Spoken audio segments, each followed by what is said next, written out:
ഈ ഒരു വേദിയിൽ പ്രത്യേകിച്ച് സ്വർഗരാജ്യം പോലെയുള്ളൊരു നല്ല കുടുംബ സിനിമയുടെ വിജയാഘോഷ വേളയിൽ പങ്കെടുക്കാൻ സാധിച്ചതിൽ ഒരുപാട് സന്തോഷമുണ്ട്. ഒരുപാട് ആൾക്കാരുണ്ട് എനിക്ക് നേരിട്ട് അറിയാവുന്ന വ്യക്തികളോട് അറിയുന്ന സിനിമയ്ക്ക് അകത്തും പുറത്തുമുള്ള ആൾക്കാർ ഈ സദസ്സിലുണ്ട്. അവരോടൊപ്പം ഈ ഒരു സായാഹ്നം സംബന്ധിക്കാൻ സാധിച്ചതിൽ ഒരുപാട് സന്തോഷമുണ്ട്. രഞ്ജിയേട്ടൻ എനിക്കറിയില്ല, ഞങ്ങൾ വളരെ പെട്ടെന്ന് സിങ്കായ ആൾക്കാരാണ്.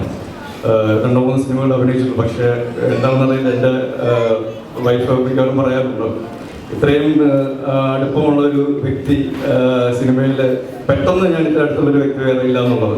ചിലപ്പോൾ നാട്ടുകാരെ ആയതുകൊണ്ടായിരിക്കാം. Thank you for being a wonderful company. I am so happy. കാരണം ഇപ്പോൾ ഒരുപാട് നല്ല വേഷങ്ങൾ അദ്ദേഹം ചെയ്യുന്നുണ്ട്. ഇപ്പോൾ സ്വർഗരാജ്യത്തിലെ ജേക്കബായിട്ട് അദ്ദേഹം തിളങ്ങി നിൽക്കുകയാണ്. So salutations to you sir.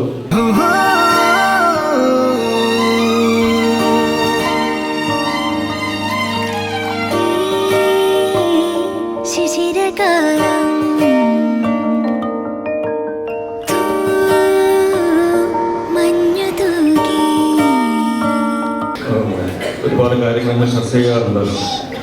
ജീവിതത്തിൽ തന്നെ പല കാര്യങ്ങളും ഏതാണ്ട് ഒരേപോലെ സംഭവിച്ചിട്ടുണ്ട്.